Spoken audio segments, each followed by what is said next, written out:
If you're a tradie or a contractor, then hold on to your hats and have a listen to this interview with Gary White. Now, he's an Aussie, an Australian. He speaks fast. He loves the slang. But if you can keep up, it's very entertaining and you get lots of value. He talks about profit. He talks about the black hole that tradies often fall into. And he talks about why you need to give your team a cuddle. Let's have a listen. Gary, why did you become a business coach? Oh, Michelle, great question. I'm going to give you the shortest version of a very long story that I can. So a bit of background. I started, built and operated 6 companies, all of them operating nationally here in Australia. And I took 2 of those companies offshore. We were operating in Hong Kong, Malaysia, Singapore, United States, had office in LA and Chicago. We also manufactured under license in St. Louis. Around that time, I also set up a manufacturing plant in China, spent a bit of time there. And in 2009, I took those 2 companies to the Middle East and we set up in Dubai, and ended up with offices in Muscat, in Oman and Bahrain, Qatar, Abu Dhabi. And in 2013, I moved over to Dubai and I lived there for 5 years with my wife and daughter. Something different. Then after 5 years, they'd sort of had enough of the sun and the sand and wanted to come home. So I decided to join them. Came back to Australia. Still had interest in the company, still do. And what was the industry? What were you doing? Parking equipment. Yeah. So parking equipment. Okay. Yeah. My claim to fame back in 1986, showing my age. As a young tradie, I invented a product called Slogo, which was a prefabricated metal speed bump painted black and yellow that bolted to the road and went clang clang when you drove over it. Never been done before. And look, the short story is over the next 20, 25 years, we created a whole parking industry in Australia, and created a whole suite of products. So all designed around parking, from boom gates to car stackers to car lifts to you name it. Anyway, came home from Dubai basically in 2018 to retire at the ripe old age of about 55. That didn't work out too well for me. The reality is, since I was 15, all I'd ever done was work. I now had no purpose. I had no reason to get out of bed in the morning. You can only play golf and fish and walk the dog so many times a day. I actually started to suffer a little bit of depression, and unfortunately my wife grabbed hold of me one day and said, "Get your shit together. You've become hard to live with. You've become, you're grumpy. You're not the motivated, positive person that I've known all of my life. Go and get a job." And anyway, I hadn't worked for anyone since I was 19 years of age, so that wasn't going to happen.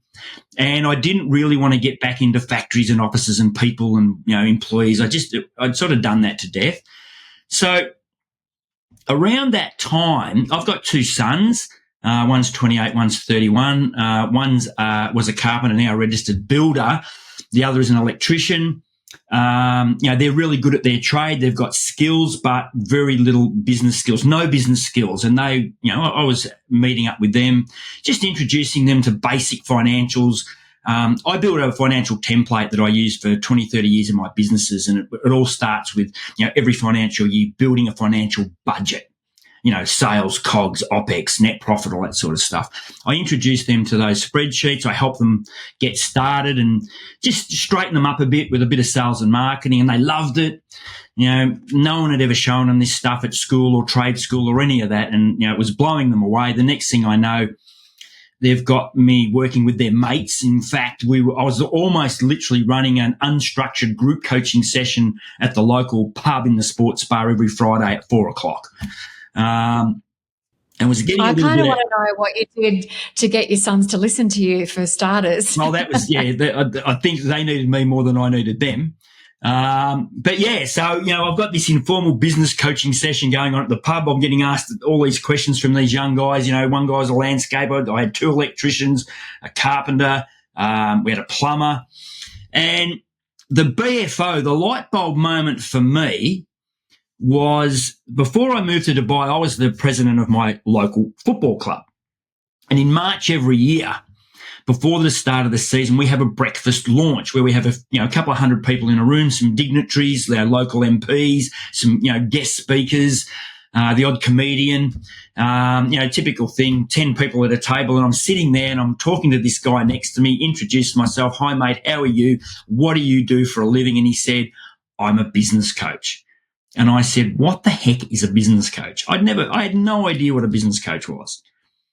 And he was actually an ex-action coach, right? He'd been an action coach for, 12 or 15 years, gone out on his own. You probably know him. His name was Nick Economou. And he explained to me what business coaching was. That was the VFO. I thought, this is my destiny. This is my calling. This is what I want to do in life.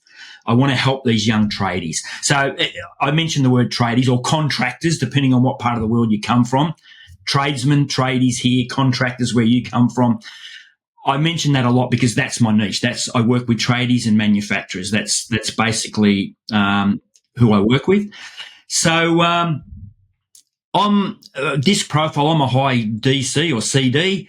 So that day I went home and I Googled the crap out of business coaching. There wasn't a business coaching on this planet that I hadn't become aware of, ActionCOACH being one of them. I rang a lot of them. I spoke to a lot of them. I did a lot of days. And including ActionCOACH. I did a discovery day with Paul Henschel and a very young Kate Muldoon. For a lot of reasons, the system, the methodology, the 6 steps, everything that they spoke about won me over. And I thought, this is for me. So I became an action coach. And I now had some tangible a tangible system, methodology, information that I could share with my tradie clients, combined with my, wealth of experience. I could wrap around that and provide something fairly unique for the trades around Melbourne, Victoria. So let's talk about tradies. So what is it about tradie businesses that you find their biggest challenge is? Where do we start? Look, I hate to say this, but I can because I'm an ex-tradie. They're all tarred with the same brush. Honestly, it's like it's like someone's got a tradie factory and they just keep pumping out these carbon copies. They all make exactly the same mistakes. One of the biggest problems, one of the things in the trades industry here in Melbourne or Australia, getting work is generally not a problem. And in fact, most of the tradies that I work with, I've got one guy who's 55. The rest of them are all between 30 and 40. And that was another light bulb moment. Why are all these guys that I work with between 30 and 40? And then it dawned on me, because I've got 2 sons.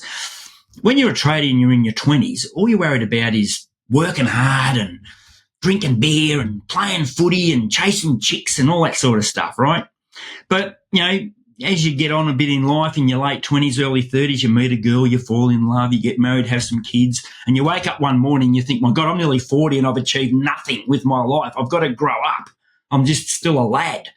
So they tend to get a little bit more serious, and that's why I guess most of my clients are around that age. Apart from a 55-year-old, but he's got a multi-million dollar business. He's in a different ball game. So they don't have a problem getting work, generally speaking. I say generally, it's very interesting. Most guys around 30 years of age, 40 years of age, have never really been through a recession. Well, not in this country anyway, not a real recession. It's all new to them. And in fact, for the last probably 10 years, trades have never been busier, especially during COVID. The trades industry just went ballistic. The demand so far outweighed supply, it was nuts. My son, the builder's a good example. He had 2 years of work in front of him. Couldn't get through it. There was so much work. So work's never a problem. So what's the issue with trades businesses? They have no idea what they're doing. Great at their trade, great at their skill. I've got a go-to question that I ask in the early stages of meeting someone. I've got a go-to question. Can you read your profit and loss? And 99 times out of 100, the answer is no.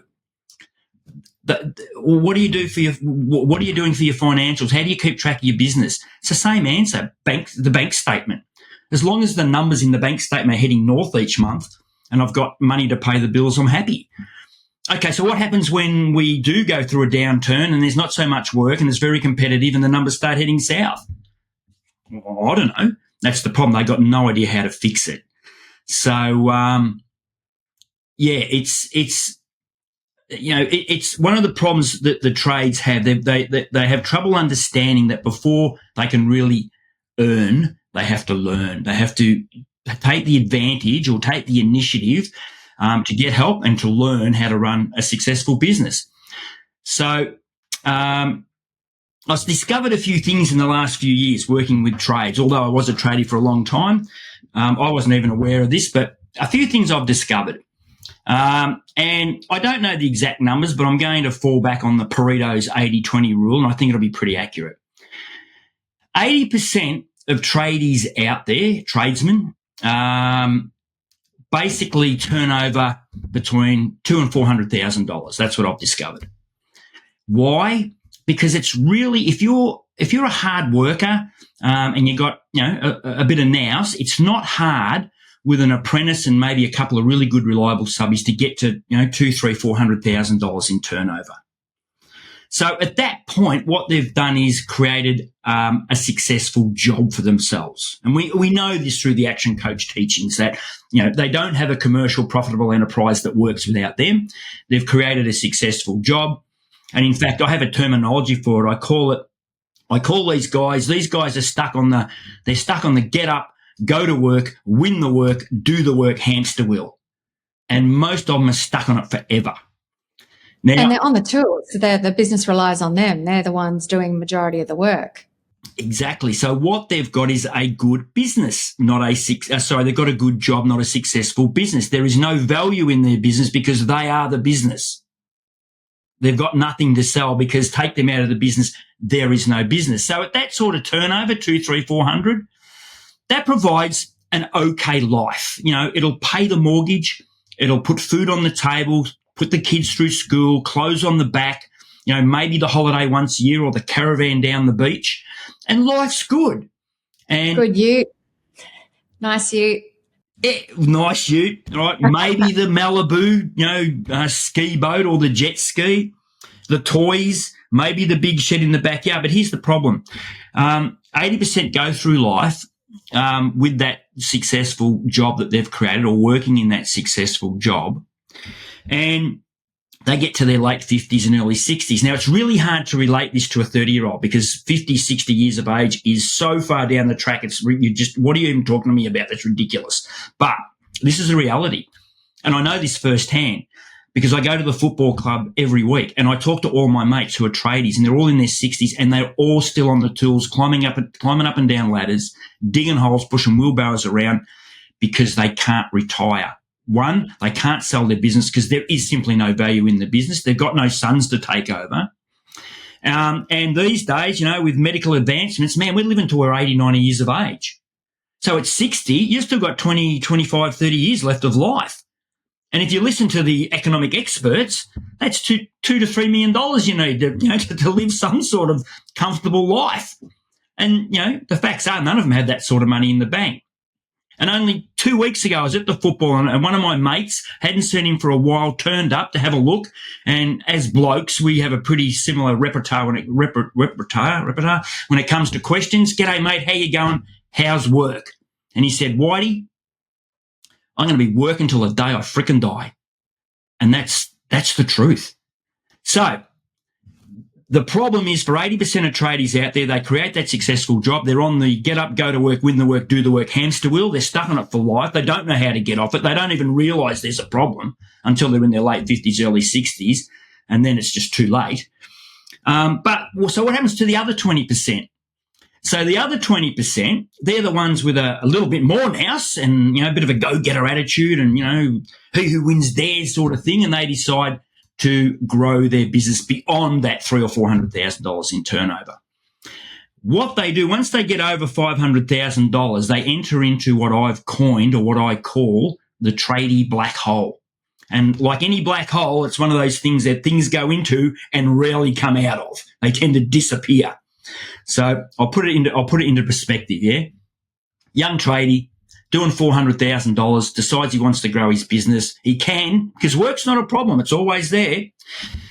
So he decides to put on a qualified.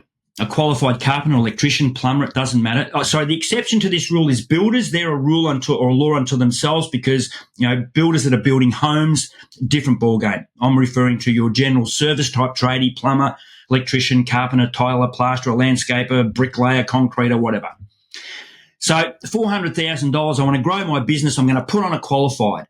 What they don't understand at that point in their tradie life, that qualified they have to turn over, they have to invoice another $250,000 a year minimum to pay for that qualified, to pay for his wage, his salary, his super, his work cover, all that sort of stuff. They don't know this. If you put him in a work van or ute and pay for petrol and insurance and rego and tolls, it's closer to 300, but we'll just stick to 250. So you've now got the tradie businessman who was doing 400 reasonably comfortably for 40, 50 hours a week, not too much stress, goes to the next level, enters into the Trady Black Hole. He's now going to turn over $650,000 to end up with the same result. But the reality is he's got to turn over or invoice 60% more. That's 60% more he's got to quote, 60% more he's got to win, 60% more he's got to organise, 60% more he's got to schedule. And he's got another person he has to look after now. So in reality, his 40 or 50 hours a week is now 60 or 70 hours a week. He's got stacks more stress on his shoulders. He's got problems at home because he's never home. The kids forget who he is. The dog barks at him and thinks he's a stranger. He's working like a dog. He's stressed out of his brain. And they'll do that for a year or two. And then one or two things will happen. They'll cash flow themselves to death and go broke, or they'll give up and they'll go, this is ridiculous. Why the hell am I doing this? I'm working like a madman. I'm going back to me and The Apprentice and 400 grand. At least I was happy. But at that point, they still don't know when they get to 50 or 60, there's a lot more pain to suffer. So if we stick to the 80-20 rule again, of the 20% that try and push through and end up in the black hole, 20% of them actually keep going. They're brave enough or ballsy enough to just keep going. I'm not giving up. And they put another qualified on and they win more work. And now they've got to do $900,000 to get to the same point. And now it's 70, 80, 90, 100 hours a week.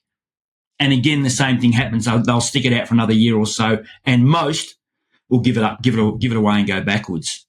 Here's the bit they don't understand. And this is the bit that I'm trying to teach my guys. The Trady Black Hole is a condition or a situation that lasts from roughly $500,000 in turnover to about $1 million. If you can push through the $1 million barrier, 1.1, 1.2 for some businesses, depending on what trade you're in, the whole thing flips. The whole thing flips and it just gets easier. What by that I mean, you are now making enough money to be able to employ some people to help you. You're now making enough money, you're turning over enough money to be able to get, say, a full-time administration type person that can help you quote, do your costing, do all your scheduling, organise your materials, organise your subcontractors, organise your guys, take all of that stress off, maybe even do general bookkeeping. Or if that's what you want to do as the business owner, you can employ a more qualified senior project manager, operations manager to run your sites, run your jobs, run your guys. The whole thing flips. And this is the crazy thing, and I truly believe this. It is easier to go from $1 million to $5 million as a business than it is to go from 0 to 1 million. Why? Because from 0 to 1 million, you've got no idea what you're doing. Right? Remember, you've got no business skill. You're flying by the seat of your pants. It's all trial and error. Most of you don't make it. The very small percentage that punch through the black hole and come out the other side, at that point, you actually know what you're doing. Or you sort of know what you're doing, and you got the money to get the right people to help you, to get the smarts in the business to help you get to that 1 million to 2 million to 3 million to 5 million. So that's just a real quick overview of the Trady Black Hole concept, but it's frightening how many guys end up in it and can't get through it. So there's a couple of things that you've said that I want to dive into. So if tradies that are listening are sitting at that 200 to 500K turnover a year, what is the net profit that you would expect that business should be able to take home? So net profit before tax, very, very simple philosophy. If it's 10% or less, get help, fix it, or give up and go and get a job. I like the 15% is my go-to, 15% net profit. As a good trades business, you should be doing 15%. If you're working with me, I will get you to 15% relatively quickly, but then we're going to work on getting you to 20%. 10% or less, not great. 15%, you've got a good business. 15, 16, 17, 18, 19, 20%, you've got a great business. And I find in the trades, I've got 3 clients that are doing over 20% net profit, 22, 23, and I think, or 2 at 23%. It's a bit like golf handicaps. I remember a golf pro explaining to me once, and I'm a crap golfer, but he was saying to me that to go from scratch to 1 under is not a matter of just practicing for 5 minutes more a day. It's a massive leap to drop that 1 stroke. It's a bit like profitability when you get to, 20%. To get to 21%, it's not a matter of just tweaking this and tweaking that. Maybe it is just a matter of putting your prices up 1%. But my point is, it gets so much harder to get to 20, 21, 22, 23% in the trades. Other industries, other professions may be completely different, like crypto. But yeah, to answer your question, 15% is a good net profit average, and then we've got something to build on from there. Okay, so going up to the other end while we're talking at percentages, what about gross profit? Is it pretty general what would you? No, well, here's the thing, right? My wife's an accountant by profession. She's not practicing now. She's got her own bookkeeper business, and we bang heads all the time because I convince most of my clients to use her as a bookkeeper because it just works better for me to have someone that I can get information from really quickly. But my wife's an accountant. She's old school. Gary, cost of goods. If the guys are working on site, their wages should be in cost of goods. If they're using the vehicles, the vehicle leases or the vehicle, cost should be in cost of goods, petrol and that sort of stuff and da-da-da-da-da. I work to ATO benchmarks. I work to my own benchmarks. To answer your question, my benchmarks, the way I work, there's only 3 or 4 things in cost of goods: materials, subcontractors, hire of equipment, and rubbish removal from, skips and stuff on site. Hire of equipment, temporary fencing, porta dunnies, or you might have to hire equipment. That's it. All the other stuff, wages, I know you can argue one way or the other, but all the other stuff, the wages and, tools and that sort of stuff, it's in OPEX because it suits my benchmarks. So to answer your question, a general tradie should be making about 60% gross profit on their COGS over their revenue. Okay, so if I hired a subby, a tradie to help do the work, that's a cost of goods, or are you saying that should be an OPEX? No, the way I do it, just through my 35 years, the way I was taught many years ago, plus using the ATO benchmarks, I only have materials, subcontract labour. So what's the difference? Hire of equipment, subcontract labour versus subby wages? So I subcontract as in I'm a builder. I need an electrician on site. Right. I need a plumber on site, or I'm a plumber and I've got to get an electrician to decommission something, or maybe I'm an electrician. I don't have enough guys, so I'm going to subcontract out to another electrician to come on site and help us. Your cost of sales. Okay, good. Yeah. So for for businesses that are that they've got work coming out their ears, like there's so much work for them, they're turning down work left, right, and centre. They know they need more staff. I mean, I hear so often that I can't find good people in trades. Like that's a common thing, for trades businesses to say is finding good. I don't want to grow. I can't grow because I can't find good people. What do you say to that? Okay, so what do I say to that? There is a lot of truth in that, especially through COVID. It was very difficult. You could put an ad in the, in the local job, whatever it is you use, and not get a response. So what do I say to that? You've got to become an employer of choice. You've got to offer something in this day and age that is a lot better than anyone else. Back in my day, the old it's my way or the highway, it's my business, you do as you're told, that's all gone, well and truly gone, especially with the Gen X, Ys and Zs. Mate, you've got to give them cuddles. You've got to put your arm around them. You've got to provide a place where they want to come to work. One of my most successful clients, I remember when I first started coaching with him, he was a mess. And one of his biggest problems was he said to me one day, I hate coming to work. I said, why? He goes, I hate the people that work for me. They're all a bunch of a-holes. All they do is want, take. They give nothing, blah, blah, blah, blah, blah, blah. And I went out and spoke to these guys. I interviewed them literally, and I chatted to them, and I got my head around it. It took me a few weeks, and then I understood clearly what the problem was. And I sat down with my client, and can I say his name? I probably can. You won't know him. His name's Heath. I said, Heath, I understand what your problem is. I know what your problem is. I know what the problem is with your workers. He goes, what? He goes, I said, it's you. You're a shit leader, mate. Seriously, you are pathetic. All you do is boss them around, whinge and complain when they don't do the job. Everyone on that floor has got a pay packet mentality or clock on, clock off mentality. They come to work, they clock on, they clock off, they put their hand out for their pay and they go home. They don't care about you because you haven't given them something to believe in. You've given them nothing, mate. You treat them like slaves. So if you want to turn this around, we've got to create your why, dude. Why you exist, why your company exists, what you're trying to achieve. What's your story? What's your vision? What's your mission? Go back to destination mastery. Let's start from scratch and rebuild this. Yes and okay. He had one or two guys that we had to get rid of because they were troublemakers. His culture was horrible. We redid the culture statement. Short story is 12 months on, I went to, and visited him, and he's bouncing around the office. And I said, you're in a good mood today, mate. He goes, I love my job. I love my people. I said, great, fantastic. But, we'd come a long way. Once a month, they knock off on a Friday at lunchtime, and he takes them down the pub. Once a quarter, they have a Friday off, and they go and do paintballing or, go-karting or 10-pin bowling. He has a barbecue set up in the factory. He's got a table tennis table, a pool table. We've created a really good work environment, and productivity has gone through the roof. And his workers, his guys now they give him discretionary effort. They give him the blood, sweat and tears. If he asks them to work back and do overtime, they're like, no problem, mate. Where do we start? Let's get into it. Wow, that's awesome. And it's not all about the money.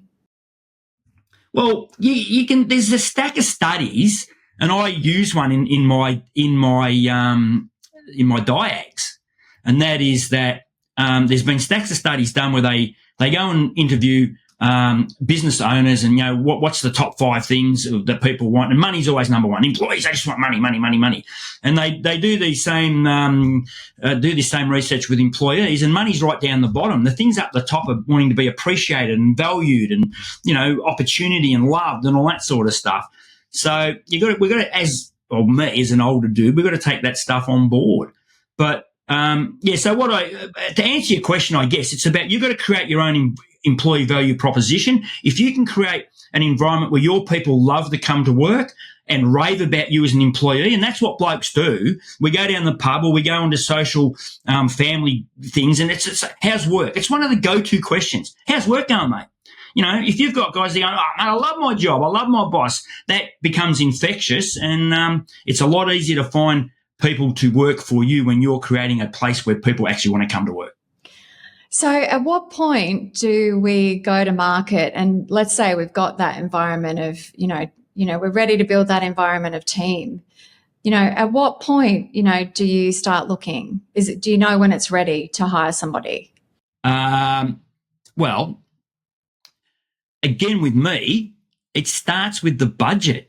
So, one of the very first thing I do when I work with any client, tradie or otherwise, is the destination mastery. As I just said, the vision, mission, culture, all that sort of stuff. What are your goals? What's your long-term goals, short-term goals? What do you want to do? What do you want to be? Personal and business, because we know personal is just as important, if not more important. Then I'm the go-to financial man. I'm a numbers man. And I introduce them to my template, which helps them build a budget for the next 12 months. It's a financial goal, your financial budget. What do you want to turn over? Don't worry about the COGS. I'll put those numbers in. I've got a formula that will work that out. Let's go through your OPEX. What are your wages, super, work cover? What are all your fixed costs? What are all your variable costs? Let's get it down on paper. Okay, that's what if we're going to turn over this, that's what we're going to make. Net profit before tax, EBITDA. So are you comfortable with that? I wouldn't mind making a bit more. All right, let's tweak the numbers. So growth employing people is really all about referring back to your budget. Now, budgets are not set in stone. They're not set in concrete. They're fluid. They can change at any time. But I'm a firm believer, don't do what most business owners do. More work, employ more people, more work, employ more people, more work, employ more people. All of a sudden, I've got people coming out of my people. I'm not managing them. I've got no strategy. I've got no plan. And the whole thing's a basket case. If you're going to grow your business and employ people, have a plan. Not necessarily to the nth degree of, well, I'm going to employ someone on the 27th of next month, but, hit your targets, your sales targets, and then look for the right people to come on board to do the job. Awesome. I think I've answered it in a roundabout way. That's great. No, that is good, because I think that's a big question for a lot of people. And then sometimes you can easily get into that mindset of, I don't want the headache of, having to manage somebody else. So tell me about a client that you've worked with that kind of fell into that black hole, and how did you help them get out of it?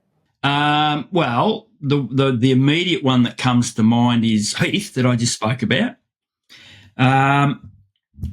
He was doing about 750, so he was smack in the middle of it. Wasn't enjoying life, wasn't enjoying the business. He actually ran into another one of my clients, and he was talking to my client and said, "Why are you so happy? Why are you always so motivated? Why are you always driving around in new utes and this, that, and the other?" And he said, "Well, I've got a business coach." Same thing. What's a business coach? Blah, blah, blah. One thing led to another, and I started working with him. And he was the guy that, early days, I hate coming to work. I hate my team. Lots of problems. He's still only in his mid-30s. His wife works in the business 2 days a week, or was doing, the admin bookkeeping stuff and making a mess of it. He had no systems, no software. I'm honestly a 30-something, a 33-year-old guy still running around with everything in his head, using pen and paper to quote jobs, and it was crazy. So what I did was I had to have a really good overview of the whole business and all of the systems, everything that happens on a day-to-day basis, and break it all down. We had to try and work out where the problems were. So it's a little bit of a challenge to you can't fix the problem if you don't know where the problem is. And again, as I said, in regards to most of the problem, it was him. He was a terrible businessman, terrible leader. So we got some software in place, some job management software, so it wasn't all in his head. And the guys on the factory floor, we got them tablets so they could log on and see what their next job was and all that sort of stuff. Built the team. Then what I did, my next go-to was my sales and marketing strategies that I've developed. I have two. One is for tradies that work in the domestic residential field. The other is for tradies that work in the commercial industrial field. They're completely different. One's a pull strategy, one's a push strategy. And it's really around, I use this terminology all the time. I don't know whether it's politically correct, but most tradies are just bare bums in the shower, right? They all do the same thing. It's just, honestly, I said earlier on, it's like they've all come out of the tradie factory. They're all like replicas of one another. They all do the same thing. They get a phone call, they go to someone's house, or they go to site, they do a quote. At some point, it could be a week later, it could be 2 weeks later, they'll get a quote on a crappy Word doc template that's very uninspiring. It has nothing on it, no terms and conditions, no specific guarantees, nothing, and they'll email it. And occasionally they'll even follow up and maybe, ask for the sale. They all do the same thing. So from a marketing point of view, it's pretty easy to take your average bare bum in the shower tradie and say, mate, I'm going to turn you into a super tradie. Right? All we're going to do is we're going to lift your profile and we're going to lift your professionalism. And when you go and talk to people, you are going to blow them away. And they'll go, how do we do that? How do I do that? Right. Well, we're going to sort out your website. It's junk. Right? We're going to create your why, your value statement. We're going to get that on your website. We're going to work out your target market. What are their wants and needs? What messaging do they want to hear from you? Right? We'll do a little bit of research and test and measure, and we'll work that out. Then we're going to take your website, we're going to turn it into a capability statement or promotional brochure, depending on whether you're a builder or whatever. And it's going to be 16, 20, 24 pages, and it's going to be brilliant. And we're going to get a presentation folder through Vistaprint at like $1.50 each, and it's going to be beautiful.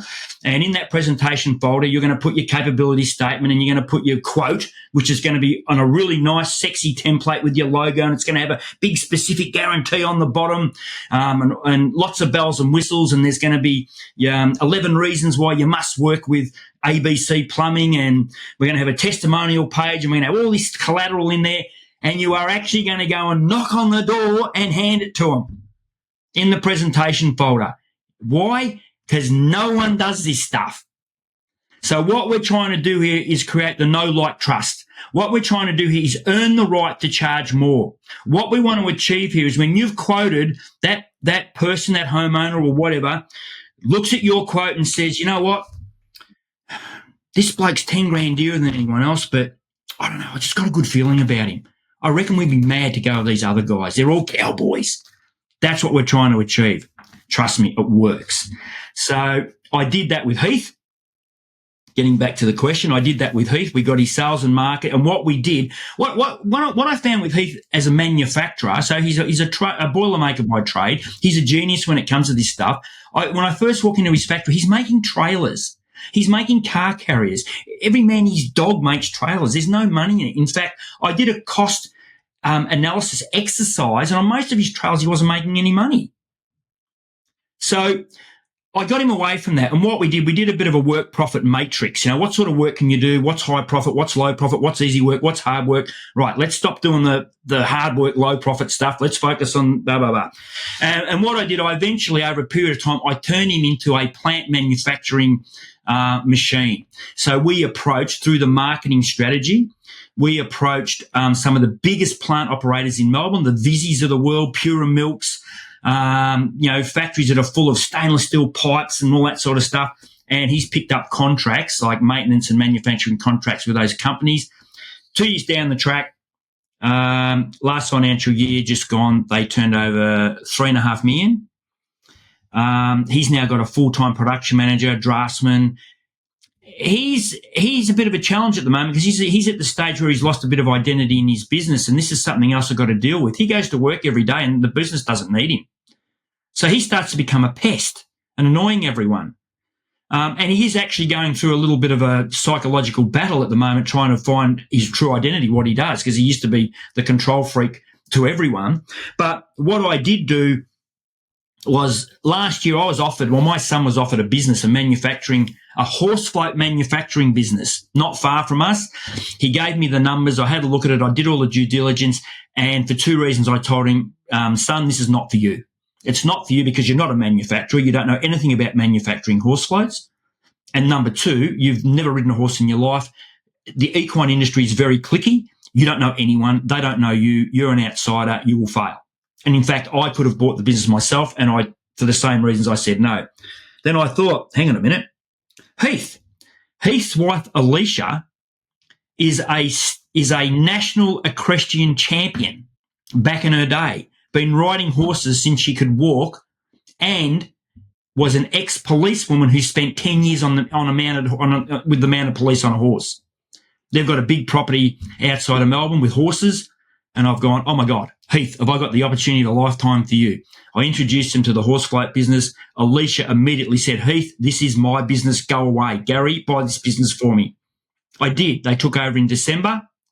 We've already doubled the turnover. At the moment, they have got horse float orders. The build is out 12 months. If you want a horse float from them, that's great as long as you've got 12 months to wait. I couldn't believe the standard average price of a horse float. I know I'm digressing, but I get excited about this, is $100,000 for a freaking horse float. These things have got kitchens and beds and all sorts of stuff in them these days. It's unbelievable. And I'd love to tell you about the marketing campaign we put together with her. I was blessed with her. I've got a woman. Research told me that the majority of people that buy horse floats are women. Women buy horse floats for their daughters. I've got a woman who's now the only horse float business owner in Australia. Oh, my God, it was like I'm blessed. And we just marketed the crap out of that. So they've doubled their turnover. And coincidentally, one of the other biggest horse float companies in Australia, manufacturers, which I won't name, has approached them to see if they're interested in buying them out as well. That's amazing. So you haven't just helped Heath with his business. You've now got him into a second business. Yeah. So what's Heath doing? Because obviously he's not allowed to have anything to do with the horse float business. No, well, what I'm doing is I've had a long chat with Heath, and Heath's decided that he wants to become a business development manager. He wants to put on the nice clothes and wine and dine. So as part of the marketing strategy, he's dealing with project managers, operations managers, and engineers for some pretty serious companies. So, yeah, he wants to build those relationships, take the guys out for lunch, maybe to the football, and he wants to become a salesman. Yeah, so that's his next challenge. That's my next challenge, is to turn Heath into the super salesman. So I'm looking forward to it. So I want to just ask you quickly, because you dropped something in when we were talking earlier. Wives working in the business, or husband wives or partners in the business together. I mean, that's quite common for a lot of tradies, contractors that, they get the wives to do the books, or, involved in the business in one way or another. That's quite common, right? And where is that a good option, or is that like, where does... Generally not. Look, it's hard enough being in a partnership with another person, let alone having your wife or husband. How much marriage counselling are you doing as well as exactly, business coaching? Right? This runs one or two ways, right? In my experience, most wives that get involved in the business generally get involved in the business because the husbands asked them to do it, because they just can't get their head around stuff like Xero and MYOB. So it's up to the poor old wife, because she's generally more intelligent than the husband anyway. But she doesn't really want to do it, but she feels obligated. So she does it, and generally she does it fairly poorly. But hey, they get through. In most cases, when I talk to husbands and wives and I say, look, I think it would be a much better option for you, instead of being on the computer till 10 o'clock at night, give this to a experienced bookkeeper. Oh, by the way, my wife's an experienced bookkeeper. Take that out of your life, because it'll just work. In most cases, the wives go, oh, thank you. Thank you. This has been the bane of my existence. I never wanted to do this. So that's the majority. Occasionally, though, I've got to be careful. Occasionally, you will get the wife or husband, depending on what's going on. They will take offence to that, because they honestly think they're doing a great job, and they honestly think that their husband wouldn't be able to survive without them. And I guess in some way it probably gives them some importance in life. And sometimes when you say, look, I don't think you should be doing it, they get a bit offended and go, what do you mean? So, yeah, in most cases not. Okay, that was a bit of a political question. I was like, how can I ask that one? But, yeah. I'm not very politically correct. I just know how it is. Okay, so how do tradies start versus other businesses? So, Michelle, here's the problem. Well, the way I see it anyway, most generally speaking, most businesses, or people that want to go into business, whether you want to be a hairdresser or, I don't know, own a cafe or a restaurant or, manufacturing type business, there's a lot of financial commitment that goes with that. You've generally got to lease a premises, an office or a retail outlet or a factory. You might have to buy equipment. You might have to hire people. So generally speaking, most people will get sound financial advice. They'll go to a parent or a relative that has experience, or maybe an accountant, maybe even a business coach. But in most cases, they'll put some sort of business plan together or financial plan together.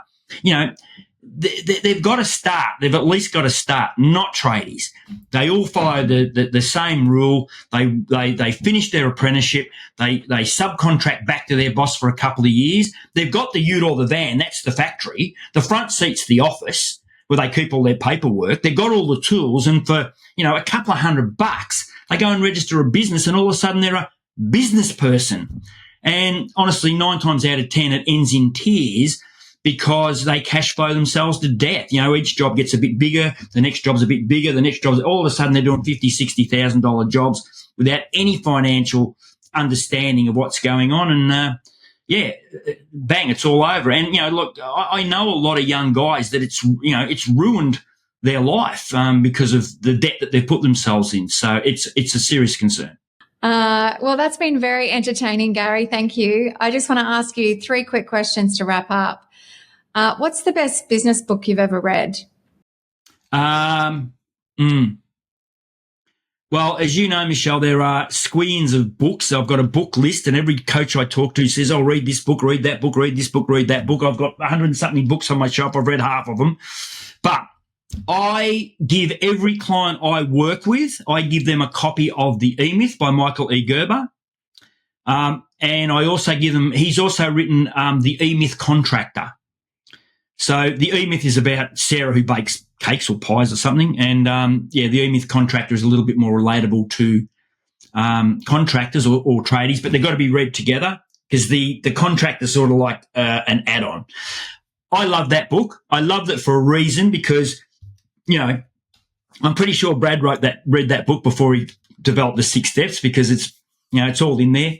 It's been around for a long time. It's very easy to read. It's relatable. It's not full of formulas and theories that no one understands.